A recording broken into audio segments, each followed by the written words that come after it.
Yo, what's good everyone? I usually cover Genshin, but ZZZ is hype right now with one of the most broken characters in the game coming out this week, a Void Hunter round the corner, and heavy speculation of a free S rank next patch. To those who haven't heard, reliable sources are saying Zhao will be free in 2.5, so let's look at what she does, what teams to play her in, and how to build our pink Labubu. So a brief summary before we go into more detail. Zhao is our first ice defense unit, but she has some support and damage dealing capabilities in her kit too. She's somewhat of a generalist for attack and anomaly units rather than having a strict niche that she excels in, which means she is likely to get power crept in the future, but given how flexible she is, I don't think it's a big issue. The new endgame mode wants you to have a lot of teams, and she will be more than enough for this, which is useful to newer players, returnees and free-to-plays that don't have a massive roster of characters. Time to get into it. Zhao gets ice points from using a chain attack, ultimate, and when the on-fielder deals damage, dazes enemies or defeats enemies. When the ice points are full, switching to Zhao will trigger her entry skill, dealing ice damage and activating an ether veil for 50 seconds. This is going to buff the team's attack by 1000 for 40 seconds, as well as the team's damage by up to 40%. Her EX special can give these buffs too when used under the ether veil, and it also deals ice damage and consumes 6% of her max HP to heal the team on tick for 5 seconds. Her special attack also consumes a HP to heal the team, but the damage will be less and no buffs. Still nice that you can heal the team without the EX special though. Chain attack and ultimate both deal big ice damage and give ice points. Her core skill gives a 1.4% crit rate for every 1000 HP she has. Ice points when the on-fielder deals damage, dazes enemies or defeats enemies. And the 1000 attack buff is also in the core skill, so you definitely want to max it out. Her additional ability is triggered when there's an attack, anomaly or rupture unit in the team. When Zhao's in ether veil, she buffs the team's damage up to 40%, scaling off her HP. To max it out, you'll want 26k HP. As for stats, well, obviously you want 26k HP. Easiest way to do that is with HP on the 4, 5 and 6 discs, but if you manage to go over 26k HP, you could consider going for crit on the 4, ice damage on the 5, or energy regen on the 6. For discs, in teams with a good stunner like Dialin, 4-piece swing jazz will be decent, giving the team 15% damage for 12 seconds after using a chain attack or ult.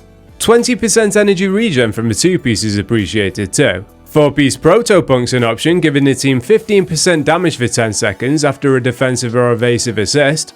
4-piece Astral Voice gives the on-fielder extra damage after entering the field using a quick assist. You won't have uptime on all 3 stacks, but if you have nothing else you could use it. For the 2-piece you'll probably want to just go with HP, but you could use energy regen or an offensive stat, whichever you need. There is also the option to just go random bullshit go and use 3 2-pieces if you don't have a good 4-piece. In terms of engines, it won't come as a surprise to many people that a signature is best. It gives a 30% HP from a secondary stat, energy regen on tick, 10% attack and HP to the team, and when Zhao activates or extends ether veil, she'll give 30 crit damage to the team for 60 seconds. Obviously it's not confirmed if she's free or not, it's just speculation, but if she is free, it could be worth grabbing her engine. If you'd rather use the pulls on Ye Xiongwang, understandable, I'm doing the same. There is a page for a new A rank engine with 25% HP on Hakushin, but no passive yet, so it could just be a placeholder, or it could be a free to play option from an event. If you see any update on it, feel free to drop it in the comments. Original Transmorpher is a decent free to play option, giving 25% HP from the secondary stat and another 12.5% from the passive. Caesar's signature increases damage dealt by 18% and days dealt by 12% when anyone in the team triggers interrupt or perfect dodge, so if you have a spare one lying around, that's an option. Pan's signature gives attackers the secondary stats, which Zhao's damage does scale off, and then the passive increases the EX special and ult damage, as well as giving Zhao energy when the team takes damage or heals. Now for my favourite part of the video, let's talk about teams. She works well with Ye Xiongwang. She can make use of all of Zhao's buffs, and with Ye Xiongwang wanting to be on field for a long time, it helps that Zhao's buffs have a long duration. There is one caveat that dilutes the synergy slightly though. Ye Xiongwang enters an enhanced state when there's an ether veil up. Zhao can activate ether veil when her ice points are full. She can get ice points when enemies are stunned, but Ye Xiongwang teams don't care about enemies being stunned because she ignores stun multiplier increases anyway. This means you're less likely to run her with stun units, meaning Zhao will likely build ice points slower. I'm not trying to doom post, you will definitely want to run the two together day one, but I feel that caveat exists just to sell as a better alternative further down the road. Just thought it was worth mentioning. Talking of caveats and anti-synergy with stun, let's talk about dialing. The double ultimate is useful not only for the damage on cast, but also because Ye Xiongwang can activate her own Ether Veil with it, and as we just mentioned, Ether Veil puts her in an enhanced state to deal more damage.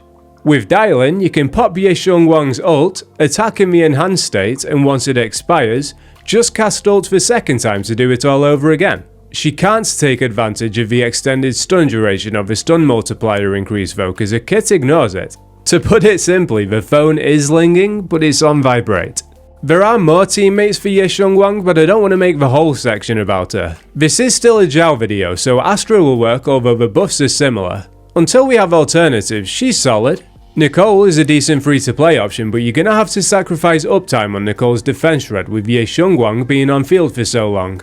Again, she doesn't have perfect synergy with stunners, but Jifufu can charge the ult up a little and give some buffs. I don't know Trigger's kit inside and out, but she's not on field for long and her signature has defense shred, so maybe she's an option. There is also the option to go with a quick swap DPS, although I'm not a fairy crafter so I can't say how they'd perform relative to supports. I'm probably going to go with dialing, but I think going double Void Hunter with Miyabi will be fun, just switching into Miyabi when everything's ready. Talking of Miyabi, going with her, Yuzua and Zhao is an option. I think it seems like a bit of a waste of Zhao though, given the fact Sukaku already does well in that slot, so I'm not going to use her here. Sticking with Anomaly though, I am looking forward to trying Zhao with Piper.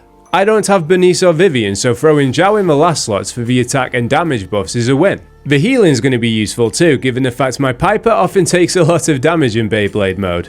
You could use Zhao as a flex in Bernice teams too, especially with Bernice getting buffs in the same patch. If you're a newer player and want someone in the last slot of your Seed and Orphe team, you're in luck.